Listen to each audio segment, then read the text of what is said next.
Ideal India TV, हर खबर बेफिक्र। Subscribe now. प्रदेश विधानसभा चुनाव में पहले चरण के मतदान के बाद पारा और चढ़ गया। जनता के दिलो दिमाग पर कौन चढ़ा कौन उतरा, ये सच जानने हमारी टीम पहुंची कन्नौज जनपद के छिबरामऊ विधानसभा। छिबरामऊ विधानसभा में बीजेपी ने पूर्व मंत्री श्रीमती अर्चना पांडे को अपना प्रत्याशी बनाया। समाजवादी पार्टी ने पूर्व विधायक अरविंद सिंह यादव को अपना प्रत्याशी घोषित किया। अर्चना मौजूदा विधायक भी हैं। विधानसभा में जातिगत आंकड़ों को देखते हुए कांटे का मुकाबला है, लेकिन इस चुनाव में मोदी लहर योगी लहर भी अपनी तरह से हवा बना रही है। छिबरामऊ विधानसभा क्षेत्र के हर पहलू से वाकिफ स्थानीय वरिष्ठ पत्रकारों से हमने खास विधानसभा छिबरामऊ पर हर सभी मुद्दे पर बात की। वरिष्ठ पत्रकारों से जातिगत आंकड़े, मतदाताओं का रुझान, क्षेत्र के विकास और विधानसभा की समस्याओं और विकास व समाधान की बात कही। आइडियल इंडिया टीवी के संपादक जितेंद्र द्विवेदी से चुनावी चर्चाएं हुई। आइए सीधे आपको लिए चलते हैं। नमस्कार। चुनावी संग्राम के बीच आज हम पहुंचे हैं कन्नौज जनपद की छिबरामऊ विधानसभा में। 20 तारीख को होने वाले मतदान को देखते हुए मामला एकदम करीब है। 20 को चूंकि वोटिंग होनी है और कहते हैं कि पत्रकार समाज का आईना होता है। आज हम रूबरू कराएंगे आपको, विधानसभा के हालातों पर चर्चा करेंगे, एक्चुअल फैक्ट टू फैक्ट आपसे बात करके बताएंगे कि विधानसभा की मौजूदा स्थिति क्या है और विधानसभा में ये चुनाव क्या रुझान अभी तक दे रहा है। हमारे साथ खास बात करने के लिए 2 सीनियर जर्नलिस्ट मौजूद हैं। यहाँ के खांटी पत्रकार हैं। हमारे साथ सीनियर जर्नलिस्ट हैं। सबसे पहले श्रीमान महेश दीक्षित जी, स्वागत है आपका टीवी में, बहुत बहुत आइडियल इंडिया टीवी में। दूसरे मेहमान हमारे साथ जुड़े हैं श्री उमेश यादव जी। आप पुराने वरिष्ठ पत्रकार हैं, छिबरामऊ की रग रग से क्षेत्र से वाकिफ हैं, जातिगत आंकड़ों पे, जातीय गणित पे अच्छी पकड़ रखते हैं, सारे चुनावों में बारीक नजर रखते हैं। बहुत बहुत स्वागत है आपका। स्वागत है आपका। दीक्षित जी, बताइए कि 20 तारीख को वोटिंग होनी है विधानसभा चुनाव की, समय नहीं बचा है। इस समय ये चुनाव, विधानसभा चुनाव जो है, किस मुद्दे पर चल रहा है? कौन से खास मुद्दे हैं विधानसभा में और पब्लिक का मूड क्या है? छिबरामऊ विधानसभा में मुख्य मुद्दे विकास के हैं, बेरोजगारी के हैं, इसी पे चुनाव होना है। और क्लियर नहीं कहा जा सकता है कि जीत किसकी है। सपा और भाजपा की कांटे की टक्कर है। पलड़ा किस ओर भारी पड़ता है ये तो वक्त ही बताएगा। उमेश जी, अभी जो चुनाव है 20 तारीख को, तो आप रग रग से विधानसभा की वाकिफ हैं। आपने कई चुनाव, लोकसभा हो या विगत विधानसभा चुनाव हो, पंचायत चुनाव हो, हालिया पंचायत चुनाव है, उनका परिणाम को देखते हुए विधानसभा में जो समीकरण बनेंगे वो वर्तमान में किस तरफ कैसे देख रहे हैं उनको, किस परिप्रेक्ष्य में? पहले तो मैं आपके आइडियल चैनल का इस कार्यक्रम को स्वागत करता हूं। धन्यवाद धन्यवाद। जिसने जो है शहर से लेकर गांव गली तक आम जनता की आवाज उठाने का प्रयास किया है। अब बात आती है विधानसभा चुनाव की। छिबरामऊ विधानसभा का इतिहास के पन्नों को जब पलटेंगे हम तो नई तस्वीर निकल के आएगी। यहाँ पे सामने है। दरअसल आप बता दूं कि ये छिबरामऊ की सरजमी गंगा जमुना की तहजीब है। यहाँ पर यहाँ की आवाम ने, यहाँ की जनता ने जब भी चाहा उस तस्वीर पलट दिया है।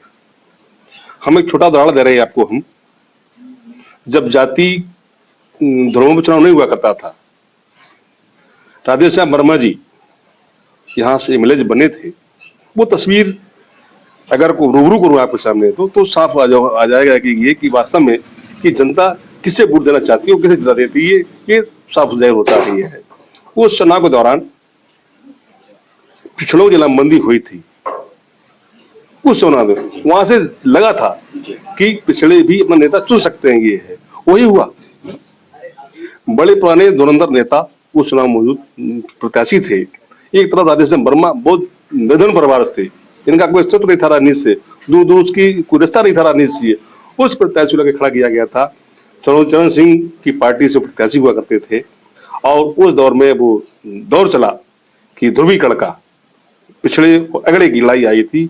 तो मुझे लगता ये है कि उस चुनाव में पिछड़ों ने इकट्ठा करके ये मतदान किया है और यहाँ से विधायक चुने गए हैं। अब बात आती है कि अब क्या स्थिति क्या है। उस दौर बड़ा अंतर आया है, बहुत परिवर्तन आए हैं। प्रशासन की स्थिति क्या रही, चुनाव आयोग ने कितने परिवर्तन लाए इस दौर में, ये तमाम बातें सामने निकल के आती हैं। ये है दरअसल में 2017 के चुनाव जो स्थिति आई थी बीजेपी के लिए, उस चुनाव में इस प्रदेश जनता ने सपा के जंगल राज, गुंडागर्दी और तमाम अपराध की जो स्थिति रही पार्टी नेताओं की या उनके समर्थकों की या आम अपराधी जरूरत लोग हैं, किसी पार्टी हो सकते हैं, वो उनका बोलबाला रहा, जो भी रहा, उसके विरोध में वोट दिया था।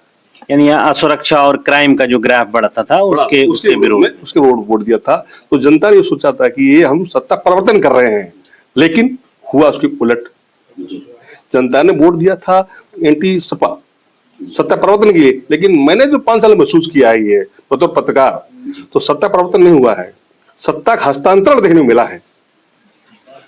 ये बड़ी बात आप कह रहे हैं। परिवर्तन नहीं हुआ है, हस्तांतरण। जैसी तमाम घटनाएं घटी, सपा के गुंडा राज के बल पर जनता वोट दिया था, क्या हम हाथरस घटना भूल जाएंगे क्या? और 9 की बच्ची घटना घटती है, भूल जाएंगे क्या? सरेआम कोतवाल पीटे जा रहे हैं, अभी ताजी घटना हो रही है कि है संतोष अवस्थी के साथ बड़ी घटना हुई है, सरेआम सीओ की मौजूदगी उनके साथ बदता हुई है। इसे हम क्या कहेंगे, क्या गुंडाराज नहीं किया? बीजेपी लीडर के द्वारा तो हम नेता नाम नहीं ले रहे हैं, ये बात घटनाक्रम की है, अपराधी की बात है कि आखिर ये समाप्त हुआ कहाँ। तो इससे साफ हो रहा है कि सत्ता का परिवर्तन नहीं हुआ है, सत्ता का हस्तांतरण हुआ है। हाँ, क्राइम कहीं भी होता है वो गलत है, चाहे किसी सरकार में किसी पार्टी की सरकार रही हो, क्राइम तो गलत है। जाति समीकरण किस तरफ दिखाई पड़ रहा है? जो जाति आंकड़े होते हैं, जो जात का गणित होता है, वही मूलतः मुख्य रूप से जीत और हार का कारण बनता है। तो छिबरामऊ विधानसभा में कौन कौन सी जातियां जो काफी प्रभावशाली हैं, प्रभावित करती हैं चुनाव को, जीत हार में कन्वर्ट करती हैं, तो जातीय गणित के हिसाब से मौजूदा स्थिति को किस तरह से देख रहे हैं बतौर पत्रकार? जितेंद्र जी, स्थिति ये है कि 2017 के चुनाव में और 2012 और 2022 चुनाव में सेम वही प्रत्याशी है लगभग। बसपा का प्रत्याशी हल्का इस चुनाव में कमजोर है, आंका जा रहा है। है क्या अलग बात है कि जो सती राजनीतिक पृष्ठभूमि है, मुस्लिम कैंडिडेट बीएसपी ने उतारा, पिछले भी कैंडिडेट मुस्लिम कैंडिडेट थे, पिछले तो वो कैंडिडेट मजबूत कैंडिडेट था, सेटिंग एमएलए थे वो दूसरी जगह से, और यहाँ उन्होंने शिफ्ट किया गया, बसपा शिफ्ट किया था और अच्छा वोट उन्होंने पाया था पिछले चुनाव में। ये इस बार उनको सपा में पहुंचे हैं, वो टिकट नहीं मिला है, उनमें आक्रोश है। अब कहा तो उन्हें डैमेज मैनेज किया है, हालांकि बीच में चाहे चर्चा आई थी चुनाव लड़ाई निर्दलीय, लेकिन सपा ने डैमेज को कंट्रोल करने का प्रयास किया, वो फिलहाल चुनाव में नहीं उतरे हैं। इससे महसूस जल्दी जाता है कि ये कि कहीं हद तक मुस्लिम उनके साथ खड़ा दिखाई पड़ रहा है। अब बात आती मतदान की, मतदान क्या करेगा, वोट क्या करेगा? ये इसमें इस चुनाव में जो है जातीय आंकड़े की बात कर रहे हैं, तो ये यहाँ पर मुस्लिम एक बड़ा वोट बैंक है।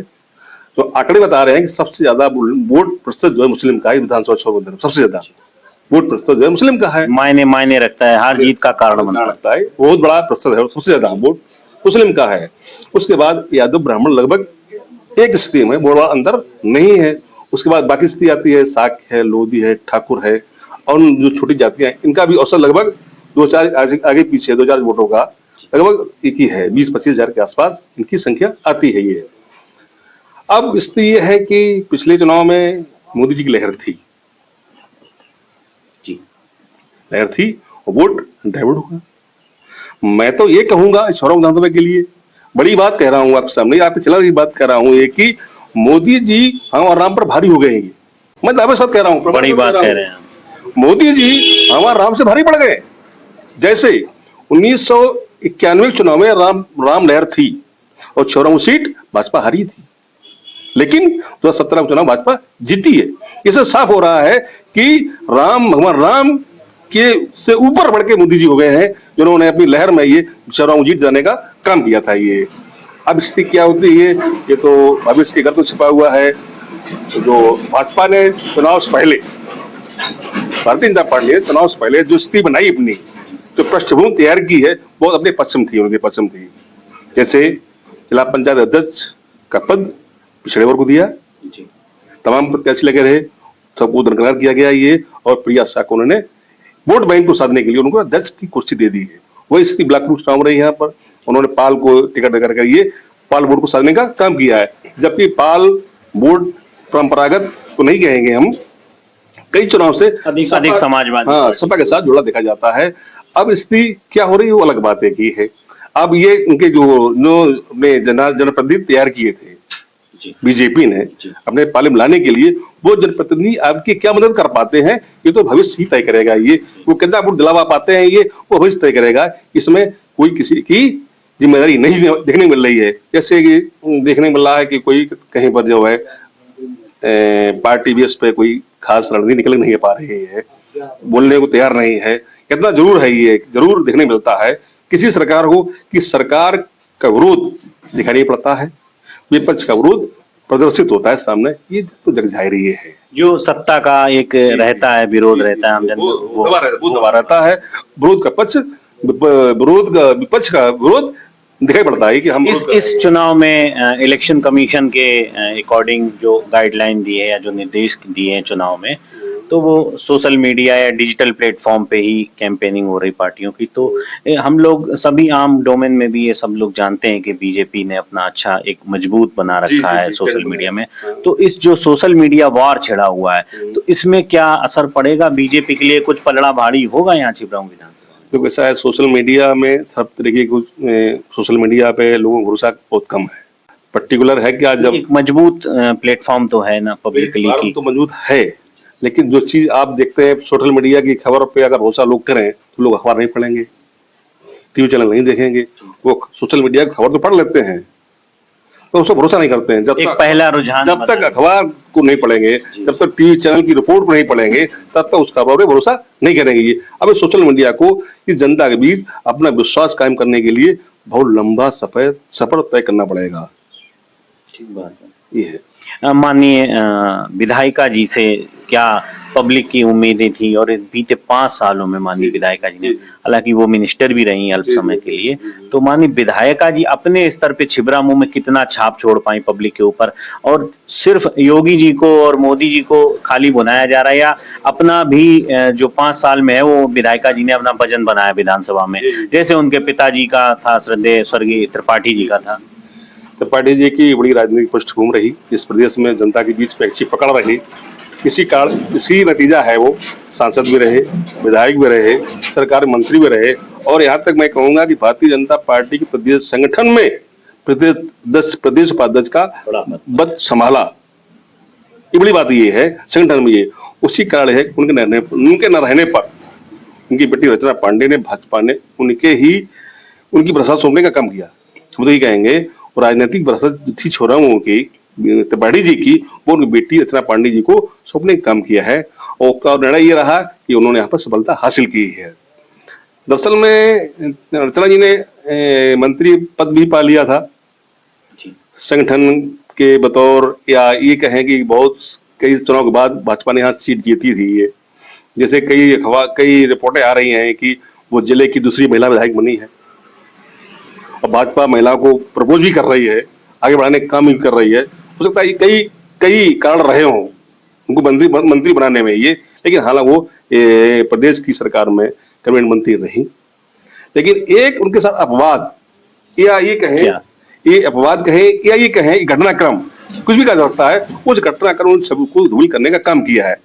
जैसे जब मंत्री पद लिया गया था, जब वापस हुआ था, वो घटनाक्रम पीछे क्या है, ये जो निकल के आ रही है गोष्ठी का प्रकरण हुआ था। उसमें एक इनके पीआरओ के रुपए लेन देन का मामला सामने उजागर हुआ, करप्शन का आरोप हुआ था। शायद ये यूपी सरकार ने इस रीजन से मंत्री पद वापस ले जाओ, शायद, ये हम दावा नहीं कर रहे हैं वापस क्यों ले, लेकिन शायद यही बात हो सकती है कि उन्होंने इसी वजह से, क्यों घटना करने के बाद, इस आवेदन के बाद ही कई मंत्रियों के पद गए थे, उसमें इनका भी नाम शामिल था। हो सकता है कि इसी वजह से इनको पद से रिवर्स किया गया हो और उस पद के जाने के बाद जो उनकी छवि थी उस पर थोड़ा धूमिल होने का काम किया है। जो पकड़ थी जनता के बीच, जो पहचान थी, जो उनका एक स्तर उठने का काम कर रहा था उस दौर में, वहां पर डिमोशन कर दिया गया।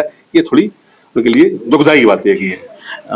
दीक्षित जी, लगातार आप लंबे समय से कवरेज कर रहे हैं छिबरामऊ विधानसभा में।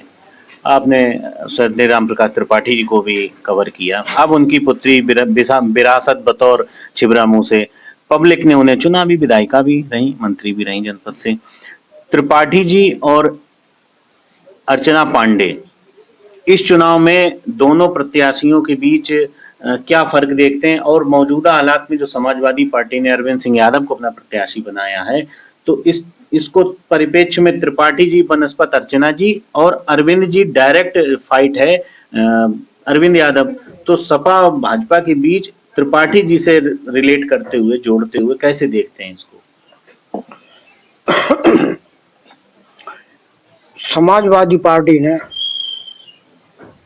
अपना मुस्लिम प्रत्याशी उतारने के लिए पहले घोषणा की थी। अब चूंकि उस प्रत्याशी को टिकट नहीं मिली, तो इसलिए मुस्लिम वोट भी थोड़ा बिखर रहा है। और इस बिखराव का कारण ये है कि समाजवादी को थोड़ा झटका भी लग सकता है मुस्लिम वोटों की वजह से, क्योंकि बसपा से मोमडन प्रत्याशी उतारा गया है। ताहिर कदावर नेता थे, एक ताहिर को टिकट दी जाती तो ताहिर अच्छी फाइट करते, बशर्ते हार जीत तो जनता के हाथ में होती है। दूसरे हम ये कहेंगे कि यहाँ पे कांग्रेस के टाइम से कांग्रेस की भी सरकार रही, जनता दल की भी सरकार रही, भाजपा की सरकार रही, समाजवादी सरकार रही, लेकिन छिबरामऊ विधानसभा के लिए किसी नेता ने कभी कुछ सोचा नहीं। इसलिए पब्लिक विकास विकास चिल्ला रही है कि हमारे क्षेत्र का विकास हो। पब्लिक का कहना है कि जो विकास करेगा उसी मुद्दे पे हम उसको वोट देंगे। बीजेपी सरकार पिछले 5 साल में रही, आरोप लगा रहे हैं समाजवादी पार्टी की तरफ से, लगातार आरोप लग रहे हैं बीजेपी के ऊपर विकास न कराने के लिए। बीजेपी आरोप लगा रही है कि जो क्राइम का रेट था वो बहुत हाई था, इंक्रीज करता है समाजवादी पार्टी में। जो अपराध है, डकैती, लूट, छिनैती, ये जो क्राइम बढ़ जाता है समाजवादी पार्टी। तो क्या आम आदमी छिबरामऊ विधानसभा क्षेत्र का इसको मुद्दा मान रहा है, जो अपराध कम हुए या सुरक्षा का जो भाव आम महिला बेटियों में, बहुओं में जो देखने को मिला है, इसका असर है क्या? भाजपा सरकार में जनता में ये तो है कि वो चाहती है कि हमको साफ स्वच्छ समाज मिले, और इस मुद्दे को भी भुना रही है। घर की बहू बेटियां, लोकल का आना जाना, देर वेर, ये सभी इस समय बिल्कुल सही है। कई जगह मैंने देखा कि स्थानीय विधायक से पब्लिक नाराज है, लेकिन मुख्यमंत्री योगी को पसंद कर रही है। लोगों का साफ साफ कहना है कि हम तो योगी जी को देख रहे हैं। क्या ऐसा भी छिबरामऊ विधानसभा में कोई फैक्टर दिख रहा है? हाँ, ये भी है, लोग योगी और मोदी की तारीफ करते हैं, क्योंकि किसान ने दे रहे हैं, कन्याधन दे रहे हैं, शादी के लिए भी 1-1 लाख रुपया कन्याओं की घोषणा कर रहे हैं। तो ऐसे तमाम भाजपा के मुद्दे हैं, बिजली के बिल माफ कर रहे हैं, ये कर तो सपा भी रही है। लेकिन अब जनसंख्या के आधार पर देखा जाए तो जैसे शाक्य मतदाता है, यादव वर्ग है, मुस्लिम वर्ग है, ज्यादातर जाति समीकरण के आधार पे चुनाव हो रहा है। लोध वोट किधर जाएगा? लोध वोट तो परंपरागत भाजपा का है, वो तो भाजपा के ही साथ क्या रहेगा। पिछले विधानसभा में आपने अखिलेश जी का भी कार्यकाल देखा, 5 साल सपा सरकार को देखा, और ये रिसेंटली आपने बीजेपी गवर्नमेंट को देखा, तो जो क्राइम का मुद्दा उछाला जा रहा, उसमें किसको आप बेहतर मानते हैं? नहीं, इस क्राइम के मामले में तो सपा सबसे आगे रही। भाजपा शासनकाल में क्राइम तो कम हुए और समाज सुरक्षा भी मिली, तो इसे पब्लिक मुद्दा मान रही है। इसे पब्लिक भी मुद्दा मान रही है। जो बहुत एक राजनीति होती थी कई सालों, मैंने भी देखा लगातार लंबे वर्षों तक, लाइट, बिजली की व्यवस्था, इलेक्ट्रिसिटी की, पावर की जो सप्लाई थी वो बहुत कम थी किसी समय।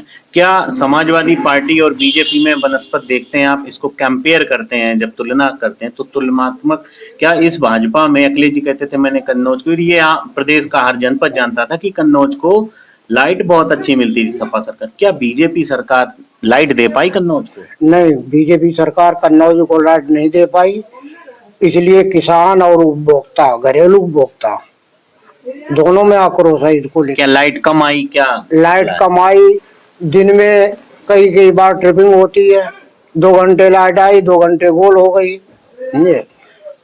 शिक्षा के क्षेत्र में भाजपा अच्छा काम कर रही है। समझे? अन्य क्या शिक्षा के क्षेत्र में क्या अच्छा दिख रहा है आपको? शिक्षा क्षेत्र में सपा शासन में हम किसी की बुराई नहीं करते हैं। उस समय जो है नकल की भरमार थी।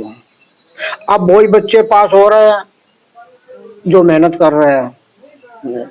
अच्छा, जो माफिया राज था नकल का वो कंट्रोल हुआ है। वो खत्म हो गया। समझे? सीधा सीधा मुकाबला है समाजवादी पार्टी का और बीजेपी का छिबरामऊ विधानसभा में। हाँ, जम के टक्कर है दोनों।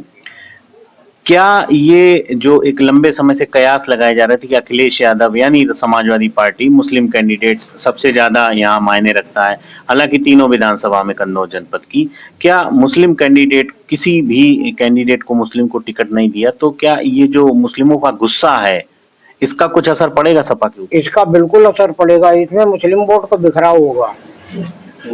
क्या बीजेपी में भी शिफ्ट हो सकता है कुछ वोट? बीजेपी में भी 10% जा सकता है कम से कम, और बसपा में जाएगा सबसे ज्यादा। बसपा ने कैंडिडेट ही मुस्लिम दिया इसलिए। हाँ, क्योंकि मुस्लिम कैंडिडेट यहाँ नहीं उतर रहा है। समझे? इस वजह से मुस्लिम वोट में बिखराव आ सकता है। जो विधानसभा है, विधानसभा में क्या जो प्रधानमंत्री हर विधानसभा को फोकस कर रहे हैं, योगी जी हर विधानसभा फोकस कर रहे हैं, 20 तारीख को इलेक्शन होना है, तो क्या मोदी योगी फैक्टर छिबरामऊ विधानसभा में चलेगा? नहीं, छिबरामऊ विधानसभा में तो चलेगा, लेकिन जनता में ये भी आक्रोश है। अन्ना साड़ घूम रहे हैं। आदमी जो रजाई में लेटने को होता है तो अपने खेत खाता है। ये सबसे बड़ा फैक्टर है। जो जानवर हैं खुले हुए, जो आवारा पशु, उनका जो है उसका असर जो पड़ेगा। बहुत असर है पब्लिक में। अभी बीजेपी ने संकल्प पत्र अपना जारी किया, उसमें तमाम किसानों को लेके, किसानों के हित के लिए तमाम अनाउंसमेंट किए, अखिलेश यादव ने भी किए। तो क्या लगता है ये पब्लिक चुनावी स्टंट होते हैं, इनको पहले इम्प्लीमेंट करना चाहिए था? अगर राहत देनी है तो कोई भी सरकार रही हो, क्या पहले देनी चाहिए कि तत्काल चुनाव के टाइम अगले चुनाव के लिए घोषणा की जाती है? इसको किस तरह से मानते हैं? देखो, नेताओं का काम है जीत जाने के बाद वो पब्लिक की तरफ मुड़ के नहीं देखते, वो 5 साल बाद मुड़ के देखते हैं। समझे? इसलिए पब्लिक में दोनों पार्टियों के प्रति आक्रोश है, चाहे सपा हो, चाहे भाजपा हो, चाहे बसपा हो। समझे? नेता लोग जीत जाने के बाद सब अपने अपने लखनऊ, दिल्ली चले जाते हैं। जनता की सुनने वाला कोई नहीं है यहाँ। समझे? इसलिए इस चुनाव में कुछ कहा नहीं जा सकता है कि पल्ला किसका भारी होगा। मतलब कड़ा मुकाबला है, फाइट जबरदस्त है, कांटे की टक्कर है। उमेश जी, लगातार दीक्षित जी से बात हुई, क्या आप सहमत हैं इस चुनाव में जो फाइनली हम लोग फिगर देखते हैं, जो कांटे का मुकाबला बता रहे हैं, क्या यही परिस्थिति है या इसके इतर कुछ एक पार्टी की तरफ रुझान ज्यादा है कि तरफ कम दिख रहा है? आपका क्या इस पे विचार है? मेरा कहने का तात्पर्य ये है कि दोनों प्रत्याशी, दो सपा प्रत्याशी अरविंद यादव जी हैं, वो भी 2 बार एमएलए रह चुके हैं, पिताजी उनके विधायक रहे, मजबूत राजनीतिक पृष्ठभूमि उनकी भी है। तो त्रिपाठी जी का अपना खुद का करियर है। अर्चना जी ने 5 साल में मंत्री रही और अपना भी स्थिति मजबूत करने का काम किया है, सरकार भी रही। तो ये नहीं कहा नहीं जा सकता है कि कौन जीतेगा ये है। अब ये होता है कि ये जो वोट मिला था पिछले चुनाव में 2017 में बीजेपी को, वो वोट प्रतिशत जितने लामबंद हुआ था, अगर वो लामबंद बना रहा तो बीजेपी कितना तय ही है, उसमें वहां का टूट रहा है वो वोट, तो फिर स्थिति खराब होती बीजेपी की। जो जातीय गणित है, अगर उसमें बिखराव नहीं होता है, तो भाजपा में होता ही है। अच्छा, जो मुस्लिम, आप एक लास्ट सवाल है, अंतिम सवाल, जो मुस्लिम है, मुस्लिम वोटर है, तो बीएसपी ने चूंकि कैंडिडेट दिया, अखिलेश जी ने समाजवादी पार्टी से पहले वो नाराजगी भी रही, क्या इसका भी असर है? मुस्लिम क्या नाराज है समाजवादी पार्टी से? ऐसा है, मुस्लिम के बड़े नेताओं की बात कर रहे हैं आप या आम पब्लिक की बात कर रहे हैं, उनका उद्देश्य सिर्फ ये कि भाजपा को हारना। उनका सब जनादेश संदेश दिया है, उनके नेताओं संदेश दिया है कि हम वोट उसी कैंडिडेट देंगे तो बीजेपी को हराएगा। ये तो यहाँ ना समाजवादी पार्टी माने रखती है ना बसपा माने रखती है, अगेंस्ट बीजेपी वोट। बिल्कुल बिल्कुल ठीक बात है। आप दोनों लोगों को बहुत बहुत शुक्रिया हमसे बात करने के लिए। तो ये थे हमारे साथ छिबरामऊ विधानसभा से उमेश यादव जी और महेश दीक्षित जी वरिष्ठ पत्रकार हैं आप लोग छिबरामऊ विधानसभा के, और हम लोगों ने हर पहलू पे बात की, मुद्दों पर बात की, चर्चा की। ये चुनावी घमासान है, चुनावी समर में किस ओर छिबरामऊ विधानसभा का कांटा झुक सकता है इसको अभी डिसाइडेड नहीं किया जा सकता। काफी कड़ी टक्कर है, कड़ा मुकाबला है। पत्रकार समाज का आईना होता है और पत्रकार का जो नजरिया होता है वो कहीं ना कहीं बहुत सटीक रहता है। आप लोग हमारे जो दर्शक हैं, हमारे व्यूअर्स हैं, वो इस बात को पत्रकारों की जुबानी सुनाने का मकसद ये था कि आप लोग सही आकलन कर सकें और समाज में इस विधानसभा चुनाव में किस तरफ क्या मुद्दे रहेंगे, किधर क्या झुकाव होगा, जाति गणित किधर रहेगा, किस जाति वर्ग का प्रभाव है और कौन सी जातियां किधर भारी करती हैं पलड़ा, किधर हल्का करती हैं, ये आने वाले विधानसभा चुनाव के मतदान के बाद ही रिजल्ट आने पर पता लग जाएगा। लेकिन फिलहाल विधानसभा चुनाव छिबरामऊ में कांटे की टक्कर है, कड़ा मुकाबला है। कोई प्रत्याशी अपनी जीत या अपनी हार का दावा नहीं कर सकता। आइडियल इंडिया टीवी जुड़े रहने से आप सभी का बहुत बहुत धन्यवाद। मैं हूं जितेंद्र। मुलाकात करते हैं किसी अन्य खास प्रोग्राम में, तब तक के लिए धन्यवाद, नमस्कार। आइडियल इंडिया टीवी, हर खबर बेफिक्र। Subscribe now.